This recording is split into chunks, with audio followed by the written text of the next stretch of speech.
I used to think I had it all. My life looked like a glossy magazine spread, perfect on every page. A beautiful home, two incredible kids, a successful husband. Together, Mark and I were the couple everyone envied. Little did I know, the cracks in my perfect world were already there, hidden beneath layers of lies. Our mornings were a blur of coffee cups and laughter, the kind that felt real even when it wasn't. Mark always seemed calm, confident, in control. He took care of the bills, the savings, the future. I trusted him. Isn't that what love is about? Trust? That trust shattered on a gray afternoon, the kind of day you wouldn't remember if it hadn't broken your heart. I was organizing tax documents, mindlessly sorting receipts, when I found it. A credit card statement I didn't recognize. At first, I thought it was a mistake, a misprint, a mix-up. But the charges were clear. The numbers didn't lie, even if Mark had. Curiosity turned to dread as I dug deeper. The paper trail unfolded like a horror story I couldn't stop reading. Hidden accounts, maxed-out cards, loans in my name. My chest tightened with each discovery. My perfect life wasn't just fragile. It was a fraud. When I confronted Mark, he didn't apologize. Instead, he dismissed my fear, twisting the blame back onto me.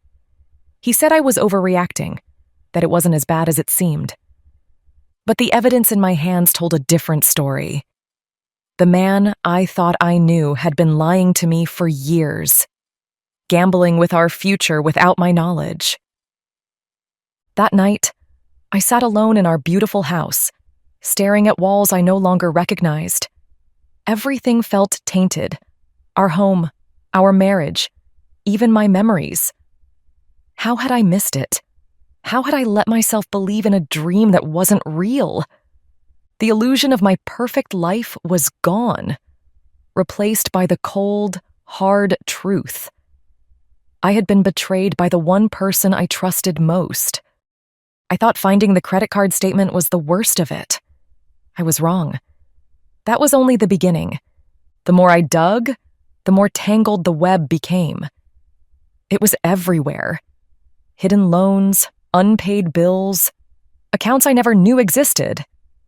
Each discovery was like ripping off a bandage, only to find the wound beneath was worse than I'd imagined. The numbers weren't just bad, they were catastrophic.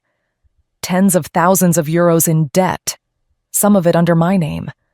My name. The betrayal was so personal it burned.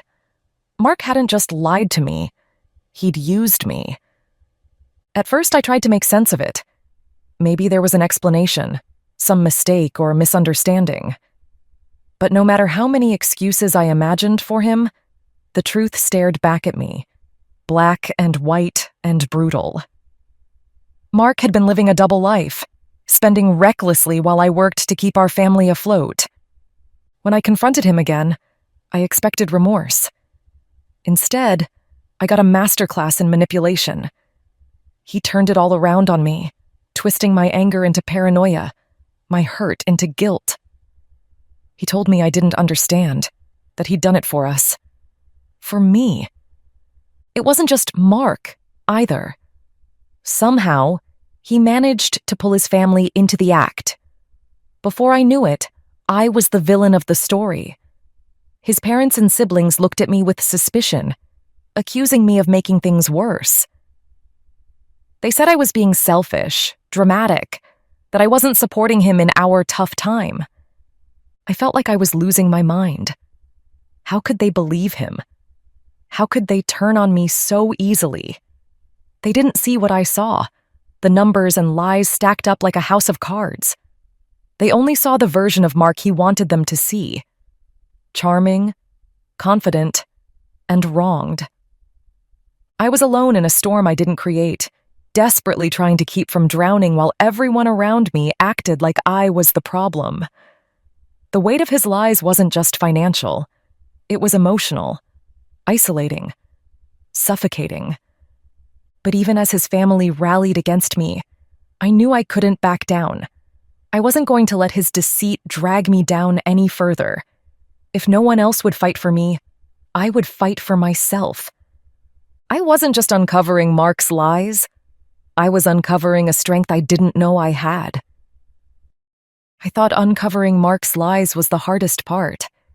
But stepping into the courtroom was like walking into a war zone I wasn't prepared for.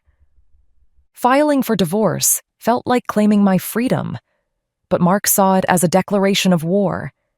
He came at me with everything he had, twisting the system to his advantage. He hid assets, delayed proceedings with endless motions, and tried to make it look like I was the one who was reckless and irresponsible. The worst part wasn't even Mark. It was his family. They didn't just believe his lies. They weaponized them. Rumors about me spread like wildfire. Stories about how I was destroying the family for my own selfish reasons. They whispered behind my back, glared at me in court, and even tried to intimidate me with veiled threats. It was soul-crushing. Every time I thought I could catch my breath, another attack would come. Mark even tried to use our children as pawns, painting himself as the better parent while subtly undermining me in their eyes. He didn't care about the damage it caused them. He only cared about winning. But I refused to let him win. I started documenting everything, every bank statement, every email, every text. I worked closely with my lawyer, digging up proof of Mark's deceit and unraveling the lies he tried to hide. Slowly, piece by piece, I built my case. It was exhausting, the kind of fight that drained every ounce of energy and left me questioning if I could keep going. But I did. Every victory, no matter how small, gave me strength. Every step forward reminded me why I was doing this. For my freedom. For my children. For my own dignity. Outside the courtroom, I began to rebuild myself. Therapy became my lifeline, a place where I could process the anger, sadness, and fear that came with every battle. I started taking control of my finances, learning to budget, and plan for a future where I was in charge. I even started a small side business, something just for me, something that reminded me I was capable of more than Mark ever gave me credit for. With every new client and every small success, I felt myself grow stronger, more confident. The tide began to turn. The lies Mark had built his case on started to crumble under the weight of my evidence. The judge saw through his manipulations, and his carefully crafted facade began to crack. And his family? They still glared and whispered, but I could see the doubt creeping into their eyes. They were starting to realize that the man they defended wasn't the man they thought he was. By the time the trial ended, I wasn't the same woman who had walked into that courtroom. I was no longer the scared, betrayed wife clinging to the pieces of a broken life. I was something new, something stronger. The war wasn't over yet, but I had won this battle. And for the first time in years, I felt hope. Mark's world fell apart faster than I expected. The cracks that had been hidden for years widened, and everything he'd built on lies and deceit finally crumbled. His financial schemes caught up with him, and the life he'd worked so hard to project came crashing down. Creditors swarmed, seizing what little remained of his assets. His professional reputation, once a source of pride, was reduced to nothing but whispers of scandal and incompetence. I thought I'd feel vindicated, even joyful watching his downfall. But mostly I just felt relief. I was free of him, of his chaos, and of the burden of pretending everything was fine. His family wasn't so lucky.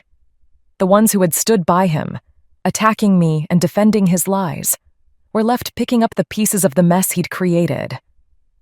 Their guilt was almost palpable when they reached out to me, offering hesitant apologies for the way they had treated me. They admitted they had been wrong, that they had believed him because they wanted to, not because they had any reason to. I accepted their apologies. But forgiveness didn't mean forgetting. I kept my distance, drawing a firm line between their guilt and my healing. I didn't need their validation anymore. With the divorce finalized, my life began to feel like my own again. The weight I'd been carrying for years was gone, replaced by a lightness I hadn't felt in what seemed like forever. My small business grew, slowly but steadily, becoming a source of pride and security. For the first time, I wasn't just surviving, I was thriving.